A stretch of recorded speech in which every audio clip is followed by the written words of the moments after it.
precisa ter, e além de cuidar de nós mesmos e principalmente cuidar do nosso próximo, né? Então a gente precisa seguir essas recomendações. Atos capítulo 1, do verso 12 ao verso 26. Quantos acharam? Digam glória a Deus. Glória a Deus.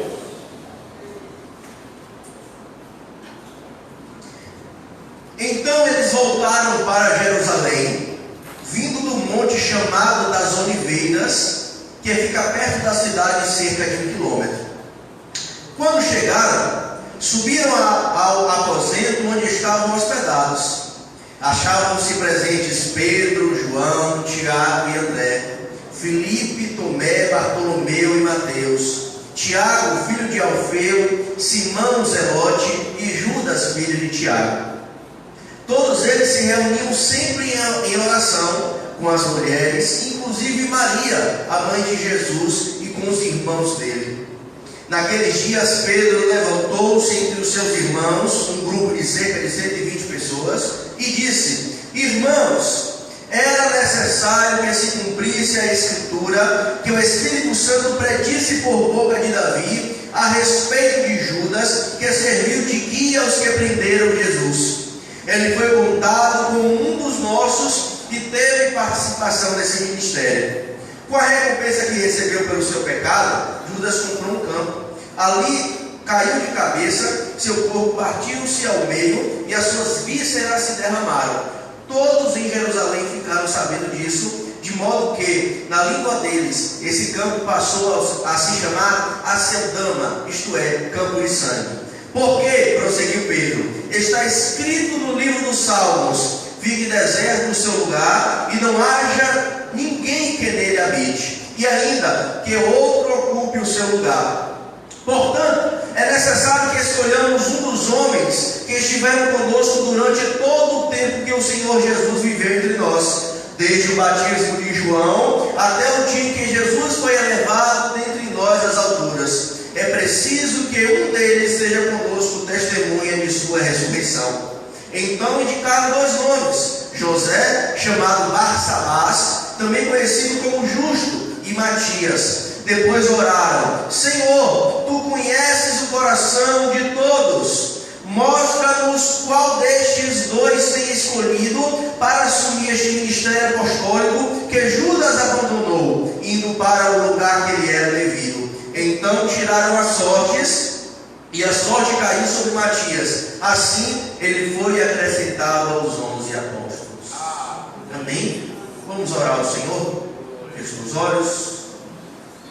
Grandioso Deus, toda a honra, toda a glória e todo o louvor seja dado a Ti. Te glorificamos e te agradecemos, Deus, pela Tua palavra, Senhor, que está diante de nós neste momento. Senhor, te suplicamos, fala com a Tua igreja.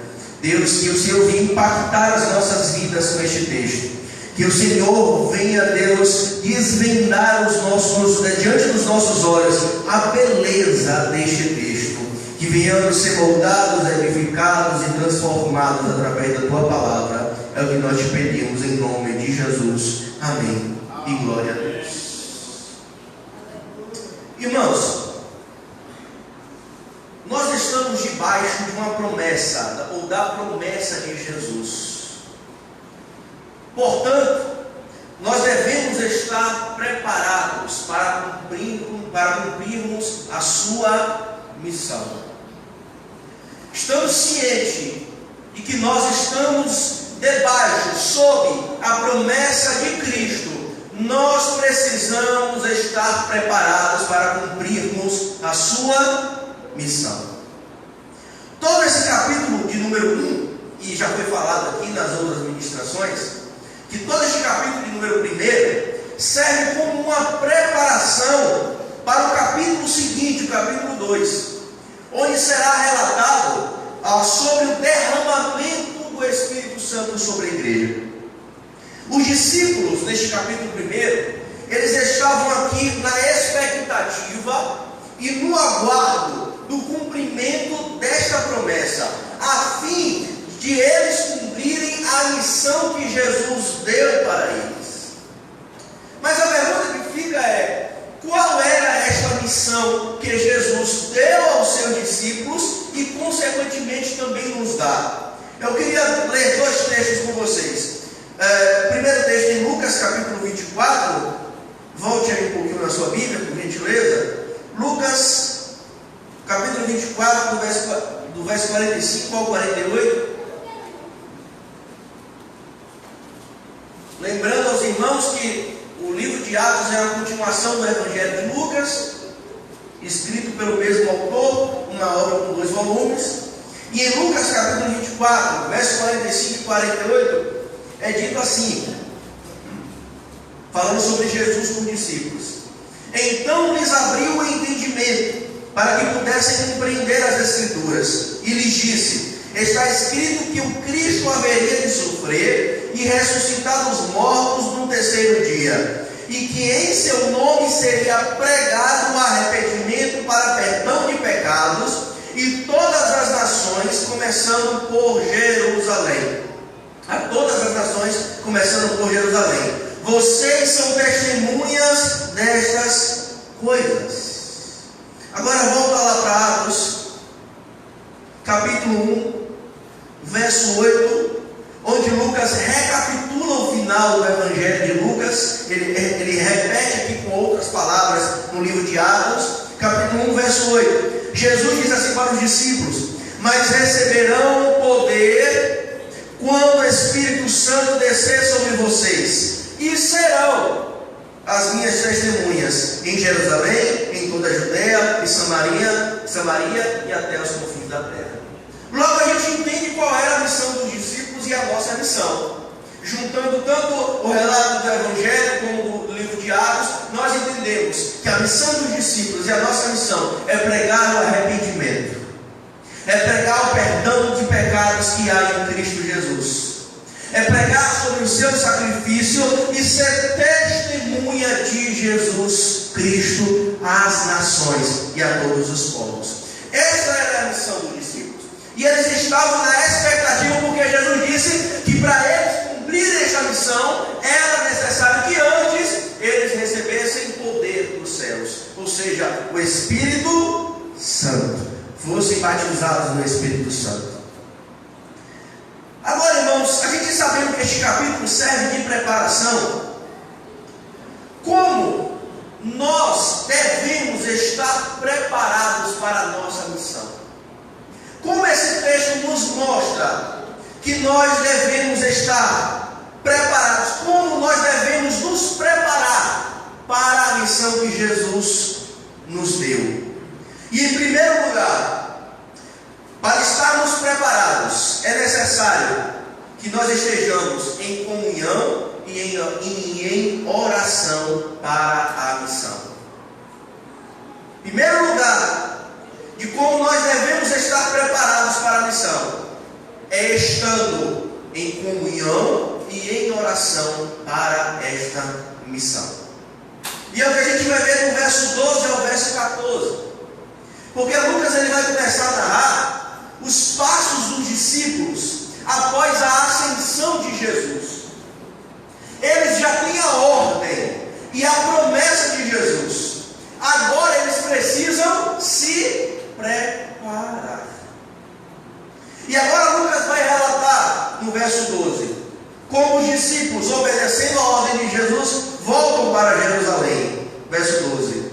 Então eles voltaram para Jerusalém, vindo do monte chamado das Oliveiras, que fica perto da cidade, cerca de 1 quilômetro.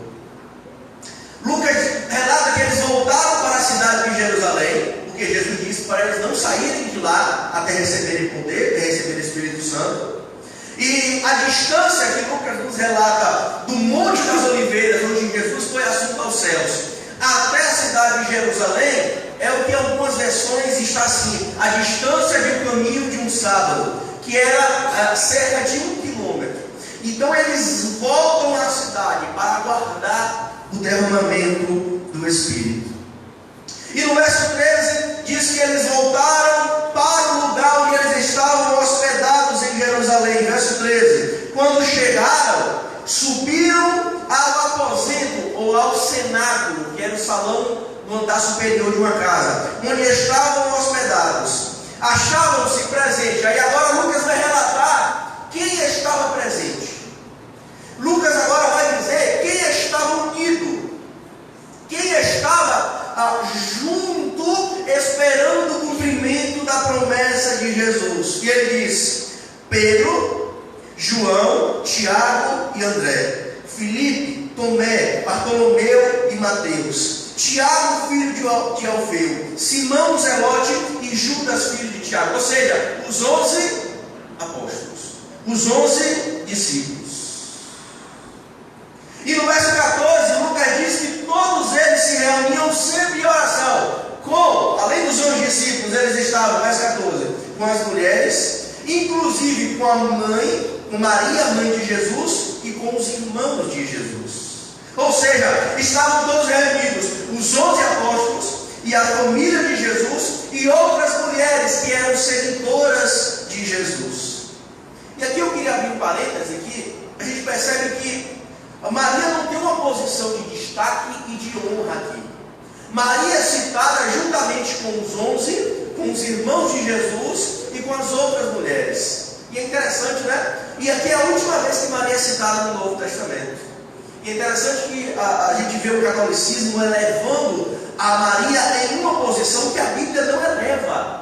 A nossa querida irmã Maria, a Bíblia não eleva. E a gente vê Lucas citando Maria aqui juntamente com os outros discípulos. Não há uma posição elevada de Maria aqui diante dos outros discípulos. Outra coisa importante nesse verso 14 que Lucas relata, e creio eu intencionalmente, é que se a gente for ler os evangelhos, a gente vai ver que os irmãos de Jesus e os irmãos carnais, meio-irmãos, não criam nele, desprezavam Jesus. E agora, após a ressurreição e a ascensão de Jesus, os irmãos dele também creram em Jesus e estão juntos, esperando e aguardando a promessa de Jesus se cumprir. E isso é muito importante. E Lucas diz, irmãos, que todos estes discípulos estavam reunidos em Jerusalém. E eles se reuniam aguardando a promessa de Jesus. Eles aguardavam como? Em oração constante. Eles estavam juntos e em oração. Eu queria já trazer algumas aplicações para as nossas vidas com base nesta primeira sessão deste texto. É que, irmãos, nós não poderemos, em primeiro lugar, nós não poderemos estar bem preparados para a missão que Jesus nos deu, a menos que estejamos em comunidade, adorando e orando ao Senhor juntos. Ninguém faz missão sozinho, irmãos. Jesus não nos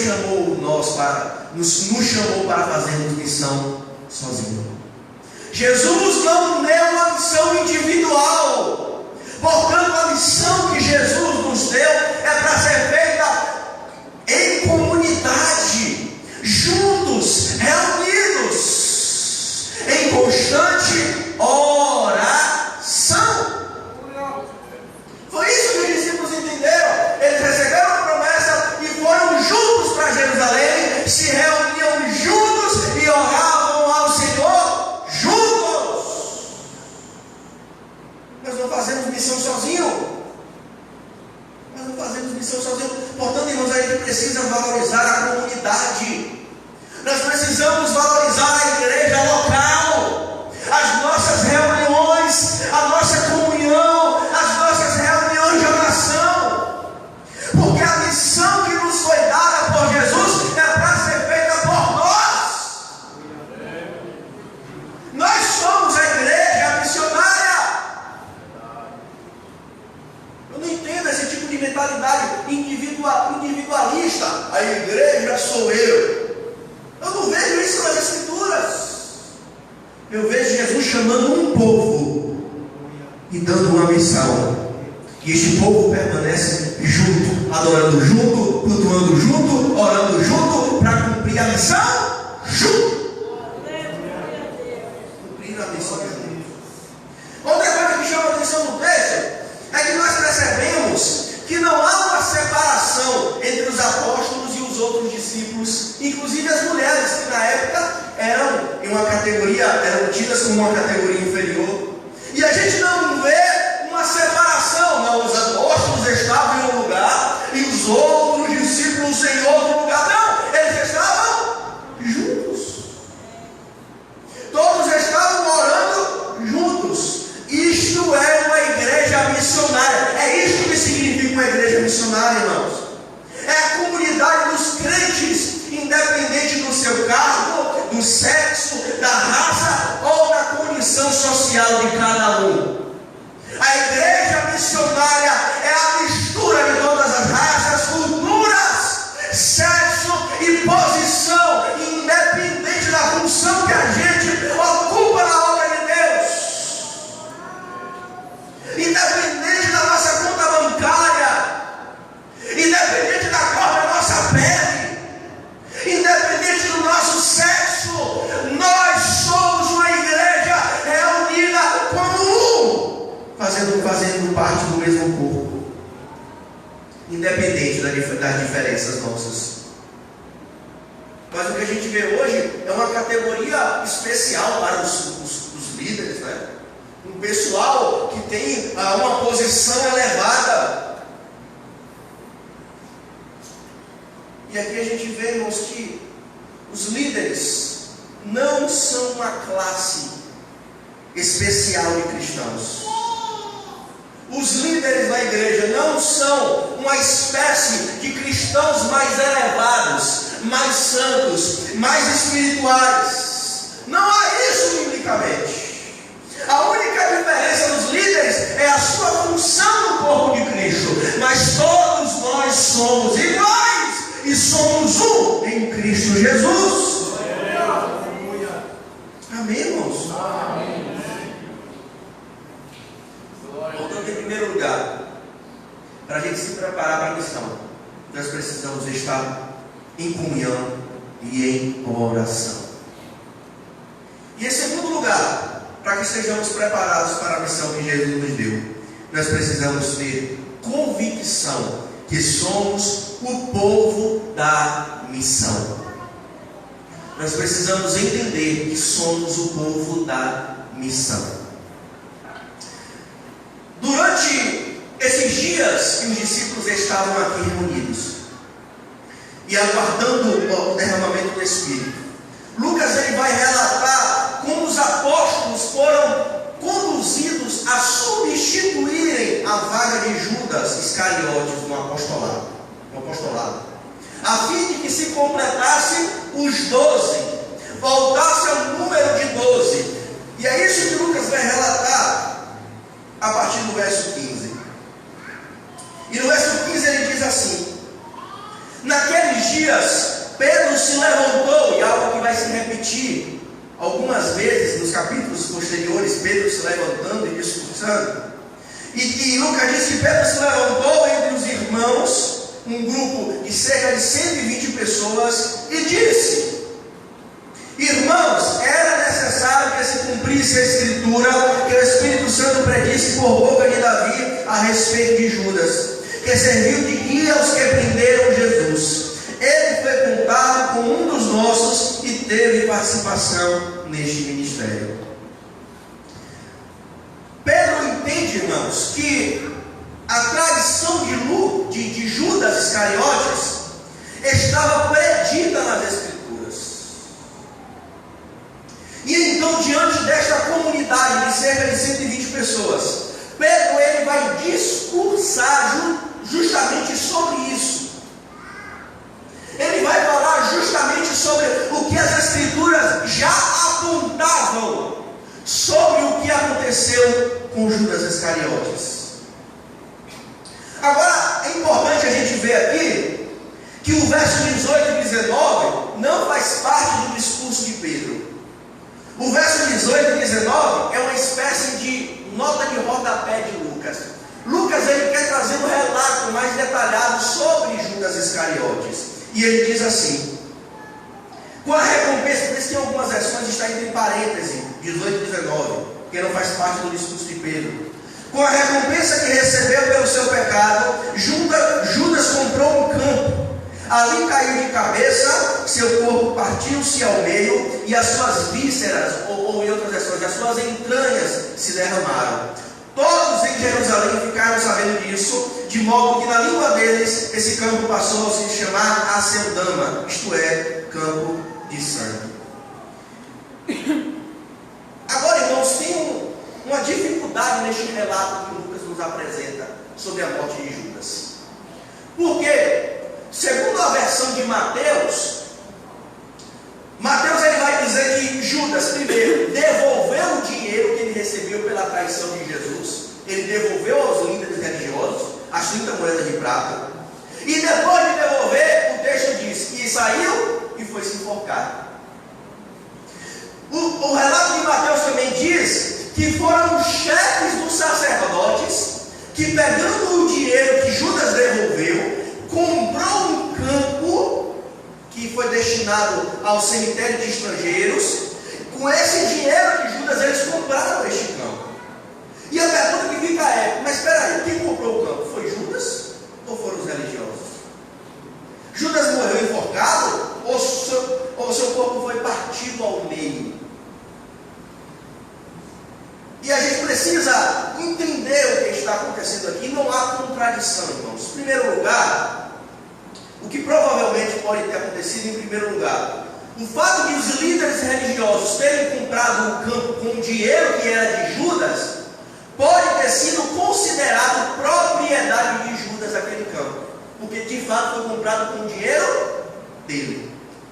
Em segundo lugar, alguns acreditam que Judas, quando foi se enforcar, a corda quebrou, ou na hora que ele foi pular para se enforcar, ou depois de já morto e o corpo se decompondo, a corda quebrou e ele caiu sobre uma pedra, sobre algum local, e por isso que as vísceras, as entranhas se derramaram. E em terceiro lugar, alguns acreditam também que o lugar que Lucas foi se enforcar, foi se tirar a própria vida, foi o próprio campo comprado pelos chefes dos sacerdotes. Mas de qualquer modo, irmãos, Lucas diz que todos em Jerusalém ficaram sabendo disso e nomearam até o campo de sangue. E Lucas ele tem uma intenção em estar relatando isso aqui. Se você ficou chocado com a linguagem de Lucas, falando de vísceras, de entranhas se derramando, se você se chocou, parabéns. Essa é a intenção de Lucas. A intenção de Lucas é chocar mesmo. A intenção de Lucas é mostrar a retribuição que Judas recebeu por trair a Jesus, o Filho de Deus. É isso que Lucas quer fazer. É isso que Lucas quer mostrar. A traição, o pecado de Judas foi tão grave que Lucas quer relatar qual foi o seu fim, com todos os detalhes. Mas continuando, irmãos, no verso de número 20, o discurso de Pedro volta a ser relatado por Lucas. E Pedro diz assim: porque, prosseguiu Pedro, está escrito no livro dos Salmos, fique deserto o seu lugar e não haja ninguém que nele habite. E ainda, que outro ocupe o seu lugar. Para se referir à profecia sobre a traição de Judas e a necessidade de sua substituição no apostolado, Pedro ele vai citar dois salmos aqui. Primeiro, Salmo de número 69, verso 25, e Salmo de número 109, verso 8. Estes dois salmos que é citado por Pedro é conhecido como salmos imprecatórios. O que é isso? Se a gente for meditar nesses salmos, a gente vai ver que os dois têm o mesmo teor, tem o mesmo tema. É o salmista clamando a Deus por causa daqueles que lhe fizeram algum mal sem motivo. E ele roga a Deus para que traga a retribuição, para que traga a maldição. Por isso que imprecatório, ele clama, ele pede a Deus para que trouxesse maldição e a retribuição contra os seus inimigos. E Pedro ele entende que estes salmos também apontavam para Jesus, que foi o justo, e também para Judas, o inimigo traidor. E Pedro diz que estes salmos apontavam para a traição de Judas, para a recompensa e a retribuição de Judas, e também que outro ocupe o seu lugar, ou seja, para a substituição de Judas no colégio apostólico. E Pedro ele vai continuar o seu discurso, depois de ele apresentar o texto, as escrituras, a citação bíblica. Pedro vai continuar, ele vai aplicar agora, sim, o que nós devemos fazer então, Pedro? Ele vai dizer, verso 21, portanto, é necessário que escolhamos um dos homens que estiveram conosco durante todo o tempo que o Senhor Jesus viveu entre nós, desde o tempo do batismo de João, até o dia que Jesus foi elevado dentre nós às alturas. É preciso que um deles seja conosco testemunha de sua ressurreição. Pedro ele vai continuar o seu discurso, irmãos, mostrando, em primeiro lugar, que Judas deveria ser substituído, mas não por qualquer um. Ele vai mostrar que a função do apóstolo era ser uma testemunha de Jesus ressurreto e também transmitir os ensinos de Jesus. Para que o apóstolo fosse uma testemunha fiel, para que o escolhido para o colégio apostólico, para completar o número dos 12, fosse escolhido, ele precisaria ser uma testemunha ocular do ministério de Jesus. Ele precisaria ter convivido com Jesus, desde o batismo até a ascensão. E ele precisaria ser testemunha da ressurreição. Por quê, irmãos? Porque era preciso que fosse garantido que o testemunho dos apóstolos fosse fiel e verdadeiro. Os apóstolos não iam falar daquilo que ouviram de outros. Eles iriam falar daquilo que viram e ouviram com os próprios ouvidos. Foi o que Pedro disse, nós não podemos deixar de falar aquilo que nós ouvimos e vimos. Então essa era a função do apóstolo. Então, para substituir Judas, era necessário que o outro homem, o outro escolhido, também tivesse acompanhado todo o ministério de Jesus até a sua ascensão. Então, no verso 23 ao 26, o texto vai nos mostrar que foi apresentado 2 candidatos ao apostolado. E diz assim: então indicaram 2 nomes, José, chamado Barsabás, também conhecido como Justo, e Matias. Verso 24. Depois oraram: Senhor, Tu conheces o coração de todos, mostra-nos qual destes 2 tem escolhido para assumir este ministério apostólico que Judas abandonou, indo para o lugar que lhe era devido. Foi apresentado 2 candidatos que se enquadravam nessas qualificações de ter convivido com Cristo, para preencher a 12ª vaga do apostolado. 2 homens, José e Matias. Depois que foi apresentado aos discípulos, oraram ao Senhor. Oraram ao Senhor para que o Senhor mostrasse quem deveria ser escolhido. Então, eles lançaram sorte, verso 26. Então tiraram sortes, e a sorte caiu sobre Matias. Assim ele foi acrescentado aos 11 apóstolos. O lançamento de sortes era uma prática muito comum naquela época, irmãos. Geralmente eram feitos dados de pedra de cerâmica, que eram lançados para poder, e os judeus criam que Deus em sua soberania usaria este mecanismo para dar uma direção, para indicar um caminho ou uma pessoa certa para o seu povo. E é importante frisar aqui que depois desse texto não há nenhum relato no Novo Testamento que os discípulos voltaram, que os cristãos voltaram a usar isto. Até porque, a partir de Atos 2, a igreja agora é guiada pelo Espírito Santo. Então não há mais menção de lançamento de sorte. E aqui, eu preciso já frisar algo, abrir um parêntese, que não há indicação bíblica nenhuma para que a gente use desse mecanismo, use dessa prática de lançamento de sortes. Amém? Mas dito isso, irmãos,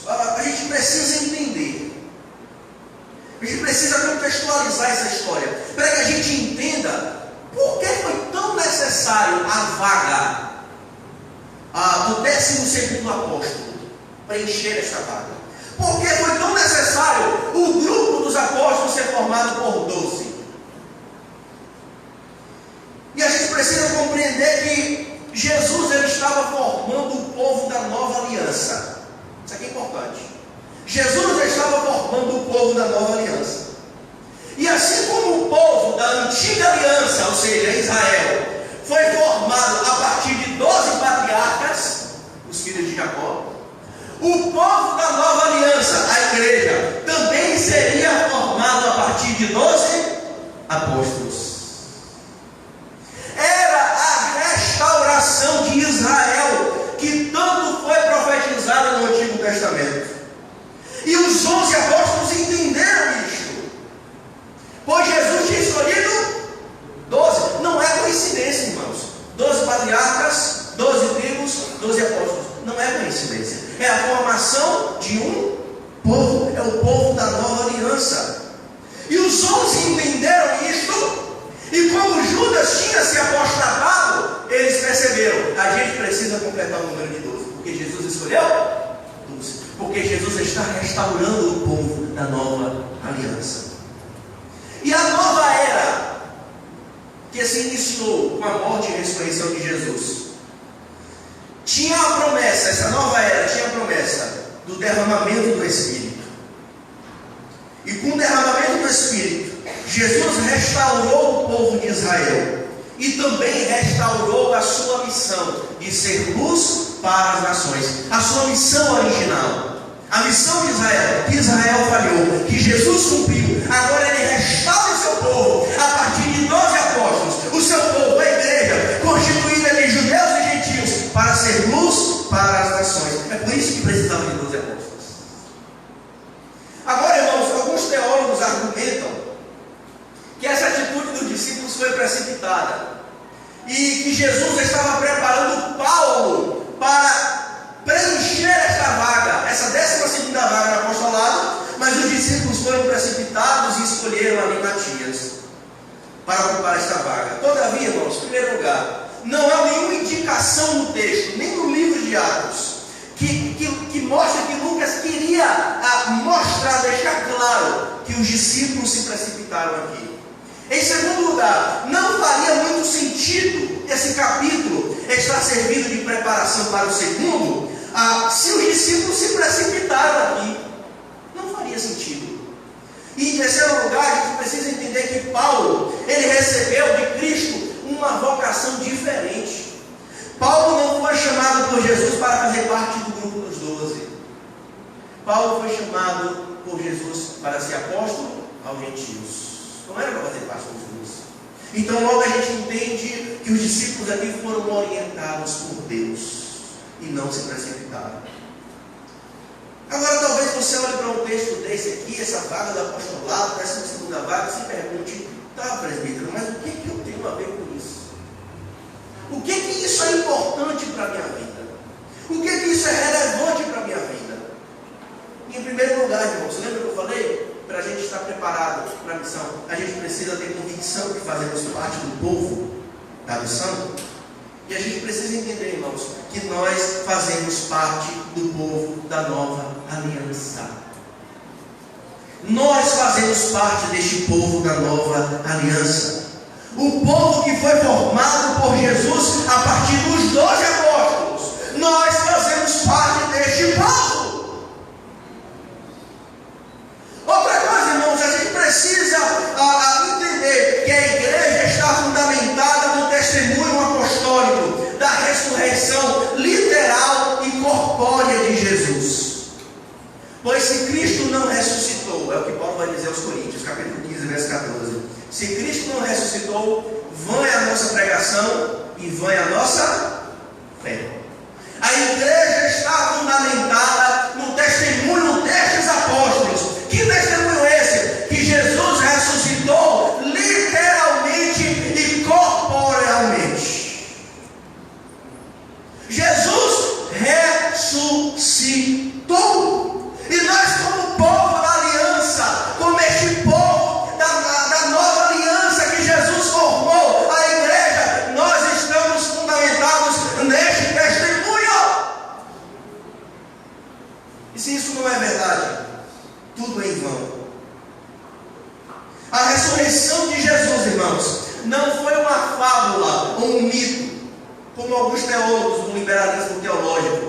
no século XVIII e XIX disseram. Um desses teólogos chamado Rudolf Bultmann, ele disse que a ressurreição de Jesus foi apenas simbólica. O que na verdade ressurgiu foi a mensagem de Jesus no coração dos discípulos.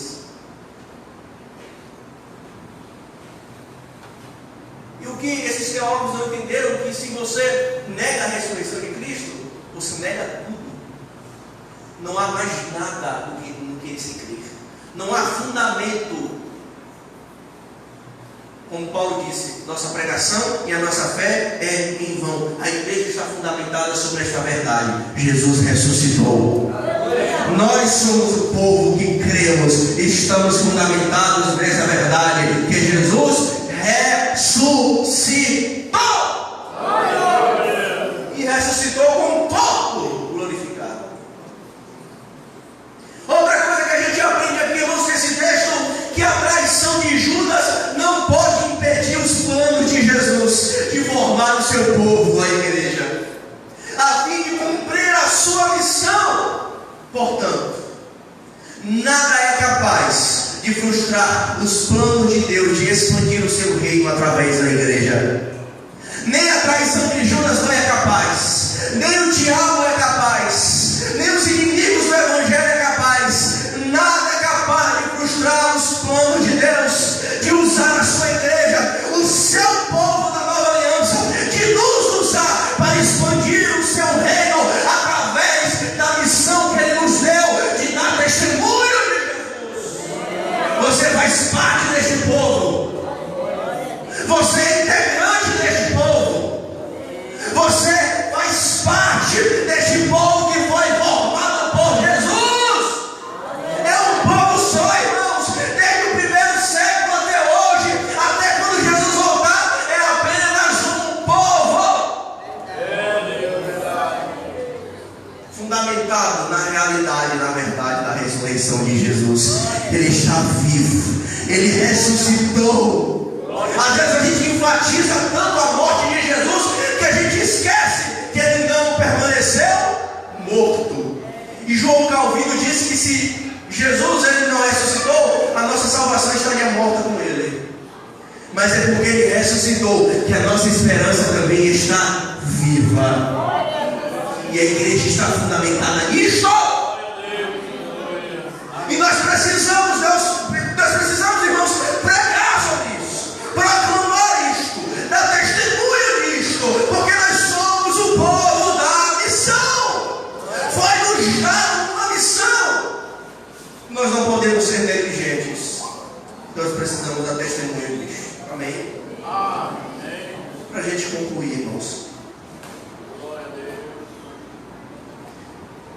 Nós estamos no período da história em que o Espírito já foi derramado sobre a igreja. Diferente deste capítulo 1, que o Espírito Santo ainda seria derramado, nós estamos no período da história que o Espírito já foi derramado sobre a igreja. Nós somos empoderados pelo Espírito a fim de que preguemos o Evangelho. O Espírito nos dá poder para pregarmos o Evangelho com ousadia, com autoridade. Porém, irmãos, nós também vivemos em preparação e em expectativa de uma outra promessa, assim como os discípulos. Só que vivemos em uma expectativa de uma outra promessa. Não mais o derramamento do Espírito, porque ele já foi derramado. Mas nós vivemos na expectativa. Nós vivemos no aguardo e na esperança de uma outra promessa: a volta de Jesus, com a manifestação completa do seu reino e a restauração final de todas as coisas. Portanto, nós precisamos dar testemunho disto. Nós precisamos viver em expectativa, ansiando a volta de Jesus, desejando a vida dele, orando pela vida dele, aguardando a vida dele, porque o mesmo Jesus que prometeu que derramaria o Espírito, e ele derramou, foi o mesmo Jesus que prometeu que voltaria, e ele voltará, manifestará o seu reino, restaurará todas as coisas, e nós